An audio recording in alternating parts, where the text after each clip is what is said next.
The underdog rises. Captain Nikolai Petrov stared at the tactical display aboard the HSV Junkyard Princess, his weathered hands gripping the command chair as the massive hegemony warships appeared at the edge of the Epsilon system. The Princess wasn't supposed to be here. A decommissioned supply hauler with more patches than original hull plating had no business facing the most advanced alien armada humanity had ever encountered. Confirmed count of 17 hegemony vessels entering the system, Captain, reported Lieutenant Zhen Huang from the sensor station. Her voice remained steady despite the dire situation. Their energy signatures match Battle Group Sigma. The dreadnought inevitable dominance is among them. Petrov nodded grimly. The colony on Epsilon IV had barely begun evacuation. The hegemony had arrived weeks ahead of projections, their faster-than-light capabilities apparently improved since their last incursion. "How long until they detect us?" Petrov asked. His tactical officer, Darius Jackson, consulted his jury-rigged console salvaged from 3 different alien vessels. "Hard to say, Captain. Our signature is unusual. They're likely seeing us but not recognizing what they're seeing." That had been the accidental discovery that turned the Princess from a refugee transport into humanity's unlikely defender. The vessel's bizarre mashup of technologies, human, Trellari, Voidborn, and half a dozen other species, created an electromagnetic and gravitational signature that confused standard classification systems. Chief Engineer Octavia Rodriguez appeared on the bridge, her uniform stained with coolant fluid. "The reality distortion array is online, but I can't guarantee it'll hold for more than 20 minutes at combat output." "That's 20 minutes more than we'd have otherwise," Petrov replied with a tight smile. Unlike the sleek, purpose-built vessels of the hegemony fleet, the Junkyard Princess had evolved over decades of necessity and opportunity. Originally a standard Earth Alliance supply hauler named HSV Reliable, the ship had been sold for scrap after sustaining heavy damage during the Proxima Rebellion. Petrov, then a disgraced captain drummed out of the fleet for excessive creative interpretation of orders, had purchased the wreck with his life savings. Over 15 years, he'd rebuilt it piece by piece, incorporating salvaged technology from every spacefaring species willing to trade. What emerged was an engineering abomination that somehow worked, a vessel that followed no standardized design philosophy and defied conventional analysis. "They've altered course," Huang announced suddenly. "The hegemony battlecruiser ordained verdict is breaking formation, heading toward Epsilon IV directly. The rest continue standard deployment. They're sending their second-largest ship to handle the colony while the main fleet secures the system," Jackson observed. "Standard hegemony doctrine." Petrov leaned forward. "What they don't know is that predictability is a weakness. Lieutenant Marcus, plot an intercept course with the ordained verdict. Lieutenant Rodriguez, prepare the reality distortion array and the phased harmonic emitters." His bridge crew exchanged glances. They knew what he was suggesting. Engaging a hegemony battlecruiser with their cobbled-together vessel seemed like suicide.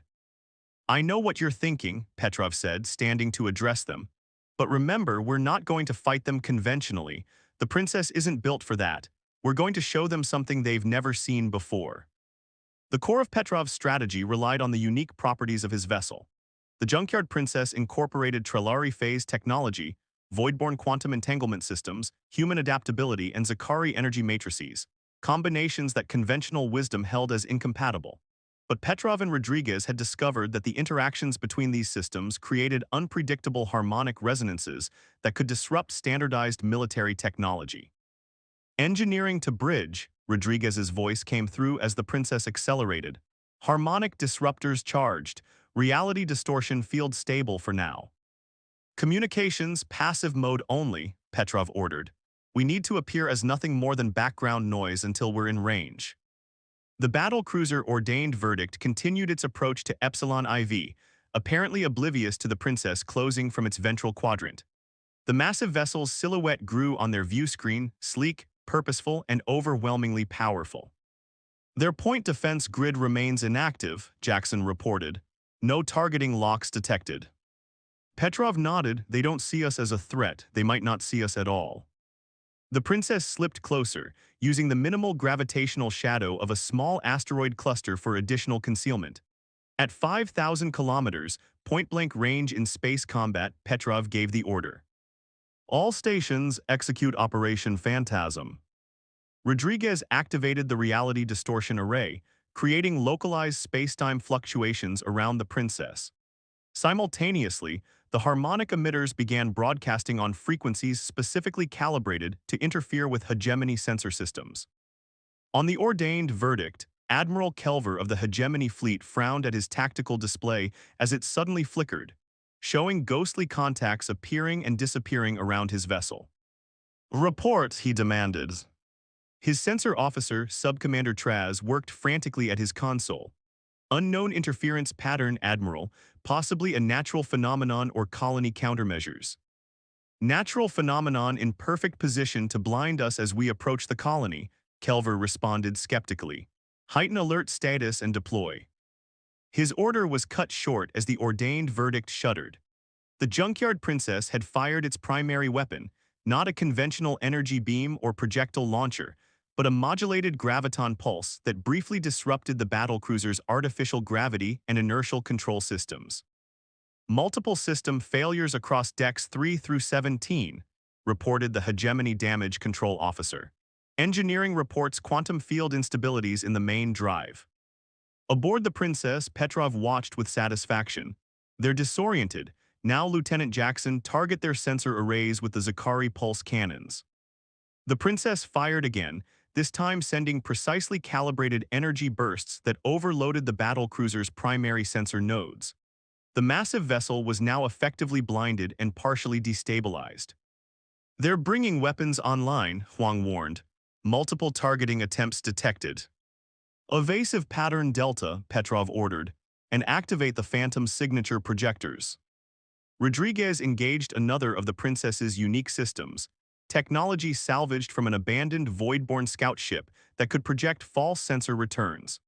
Suddenly, from the Hegemony's perspective, there appeared to be 5 vessels where before there had been one unidentified contact. The ordained verdict fired, its powerful energy weapons lancing into empty space as the Princess slipped between the Phantom signatures. Meanwhile, the reality distortion field absorbed and dispersed the energy from near misses. "Direct hit to their starboard propulsion manifold," Jackson announced as another of their improvised weapons found its mark. "Their maneuvering capability is reduced by approximately 30%. The Hegemony vessel began turning awkwardly, trying to bring its main batteries to bear on the elusive target. But the Princess's hybrid propulsion system, a combination of conventional human ion drives, Trellari phase technology, and Zakari energy matrices, allowed it to move in ways that defied expected physics. "Admiral," reported Subcommander Traz aboard the verdict, "we cannot establish a targeting solution. The hostile vessel's movement patterns do not conform to known parameters." Kelver's expression darkened. "Impossible. No human vessel can evade our targeting systems.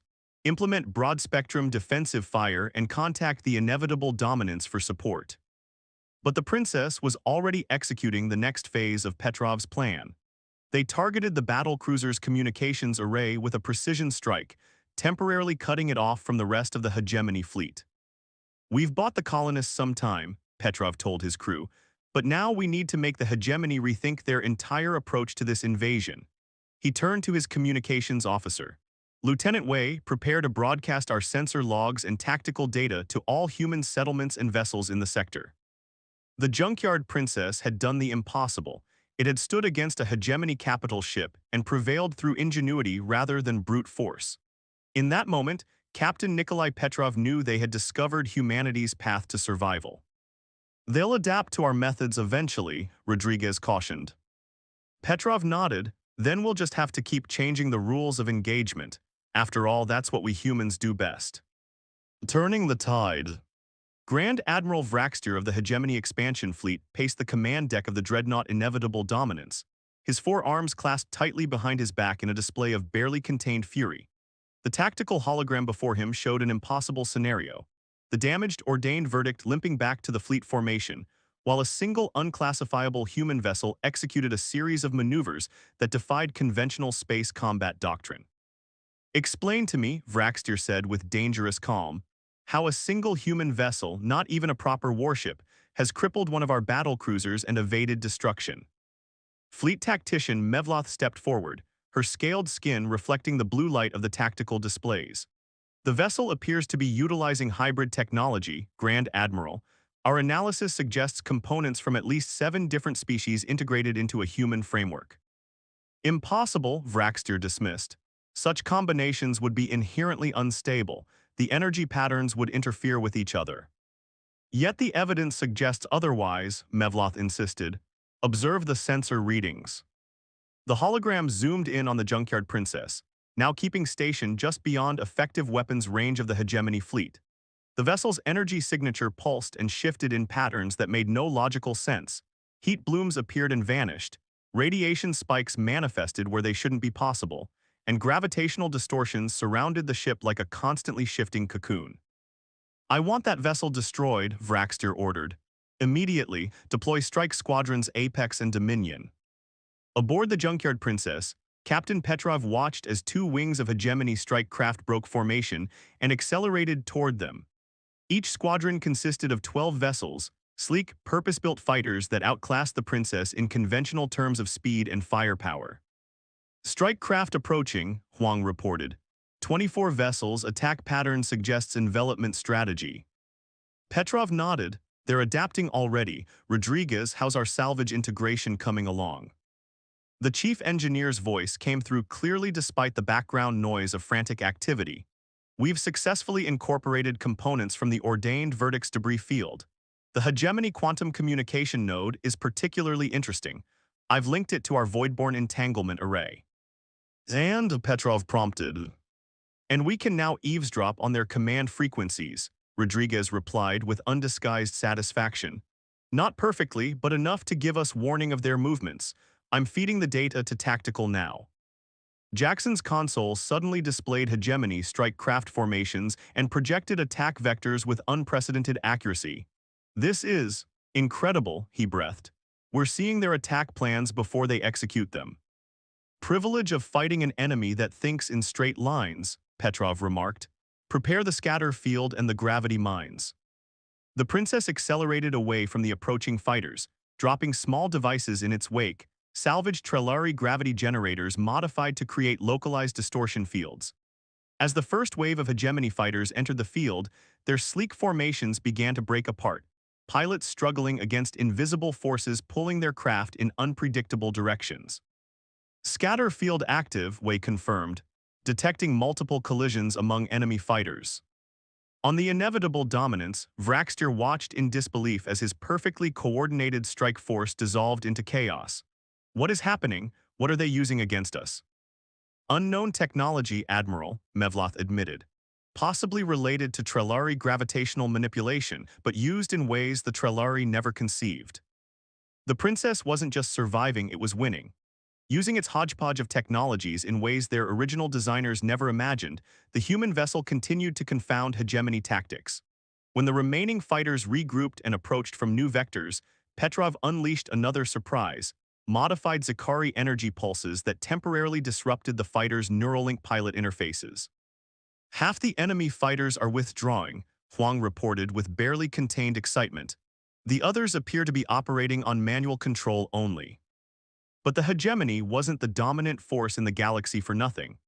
Learning from their failures, they quickly adapted, launching a second assault with fighters using redundant control systems and wider spacing to minimize the effects of gravitational disruption. They're learning, Petrov acknowledged. Time for Phase 2, Rodriguez, is the quantum intrusion package ready? Ready but untested, the engineer cautioned.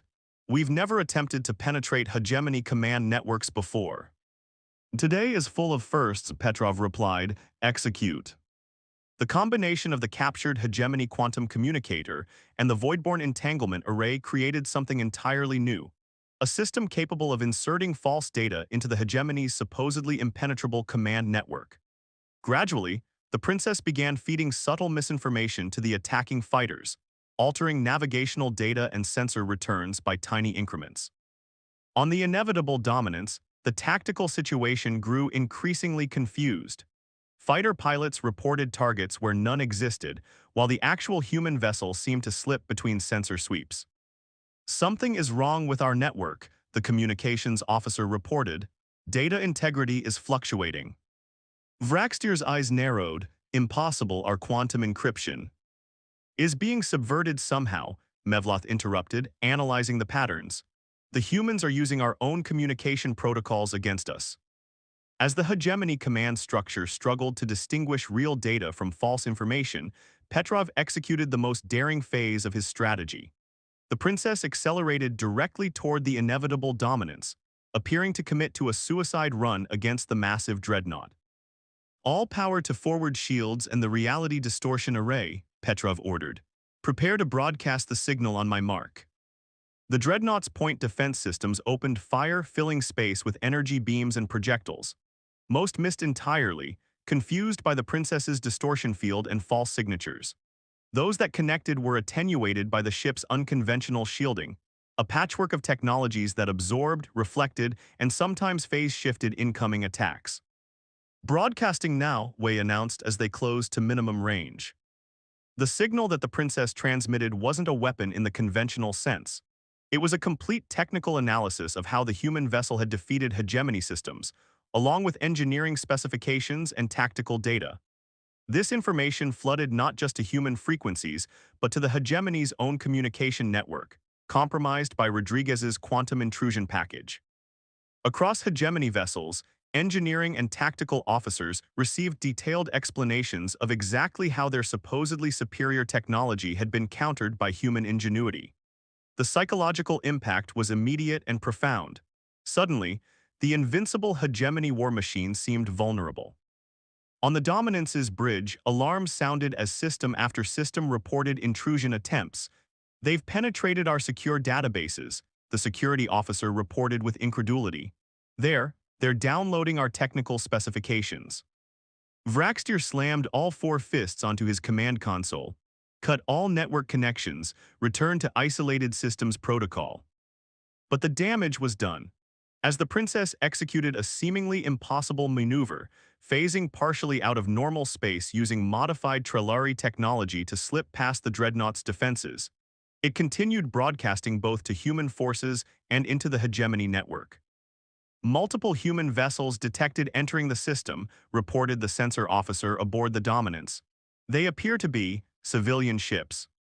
Indeed, the first responders to Petrov's broadcast weren't military vessels but retrofitted civilian craft, mining ships, transports, even luxury liners hastily equipped with salvage technology based on the princess's specifications.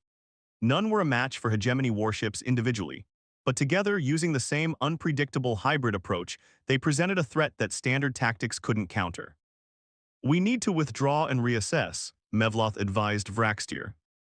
The humans are implementing the same technological approach across their fleet. Our tactical advantage is compromised. Grand Admiral Vraxtir, veteran of 100 campaigns across 3 galactic arms, found himself in an unprecedented position, facing defeat at the hands of technologically inferior opponents. With great reluctance, he gave the order to withdraw from the Epsilon system. As the hegemony fleet jumped to faster than light, Captain Petrov allowed himself a moment of satisfaction. The princess's sensor officer confirmed what they'd suspected. The retreating hegemony vessels were broadcasting significant volumes of data back to hegemony space, undoubtedly reporting on this new human threat. They'll be back, Rodriguez said, joining Petrov on the bridge, and they'll have countermeasures. Of course they will, Petrov agreed. But they'll be countermeasures to what we did today. Tomorrow we'll do something different. In the days that followed, the Junkyard Princess became the template for a new kind of human defense force. The technical data Petrov had broadcast allowed colonies and settlements throughout human space to begin modifying their own vessels with similar hybrid systems. No two ships were exactly alike. Each incorporated whatever salvage technology was available locally, creating a defense network as diverse and unpredictable as humanity itself. 6 weeks later, when a reinforced hegemony fleet returned to resume the invasion, they found not a conventional military resistance, but a bewildering array of vessels using technologies and tactics that seemed to change with each engagement. Formations of mining barges used modified tractor beams to disrupt hegemony targeting systems.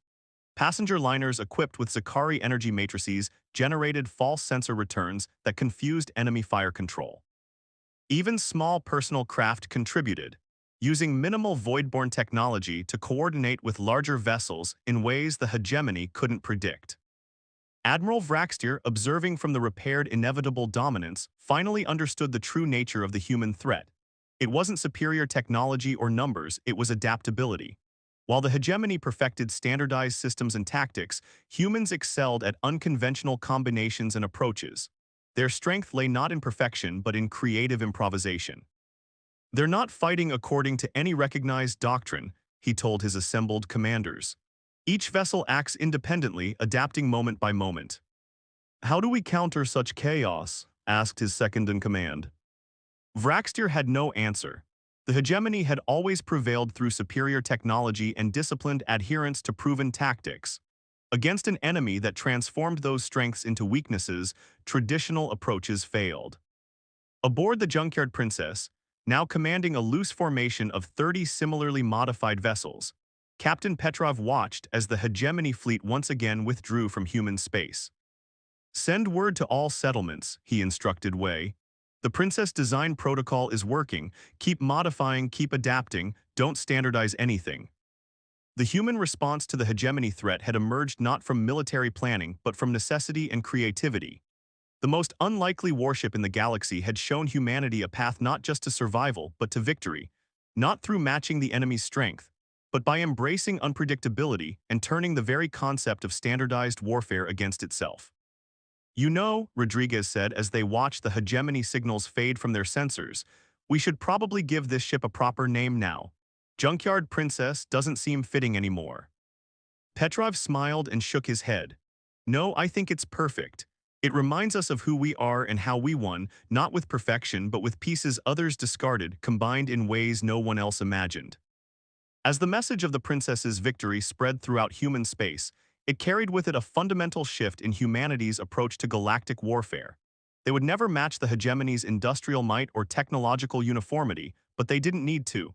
They had discovered a different kind of strength, one that transformed the galaxy's weakest warship into the template for humanity's defense and the hegemony's greatest nightmare.